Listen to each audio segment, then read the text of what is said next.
ফের ট্রেন দুর্ঘটনা। গত 2 মাসে 3বার ট্রেন দুর্ঘটনাগ্রস্ত হাওড়া থেকে মুম্বাইগামী এক্সপ্রেস ট্রেন।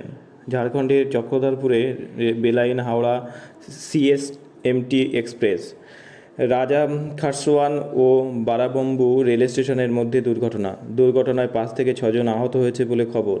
চক্রধরপুর থেকে রিলিফ ট্রেন রওনা দিয়েছে। এলাকায় পৌঁছে উদ্ধার কাজ শুরু করেছে রেলের টিম। রেলের তরফ থেকে হেল্পলাইন নম্বর চালু করা হয়েছে। ঘটনার খবর পেয়ে ঘটনাস্থলে পৌঁছেছেন সেরাকেলা ও খারসায়ান জেলার প্রশাসক রবিশঙ্কর শুক্লা। রেলের ঊর্ধ্বতন কর্মকর্তারাও ঘটনাস্থলে উপস্থিত রয়েছে। ত্রাণ ও উদ্ধার কাজ শুরু হয়েছে রেলের। আহতদের চক্রধরপুর হাসপাতালে ভর্তি করা হয়েছে। ঘটনার সময় রেলের অধিকাংশ যাত্রী ঘুমিয়েছিলেন। ঘটনার পর কয়েকজন বগি থেকে বেরিয়ে আসেন। কেউ কেউ সেখানে আটকে পড়েছিলেন, যাদের উদ্ধার করা হয়েছে। বর্তমানে ট্রেন দুর্ঘটনার কারণ জানা যায়নি।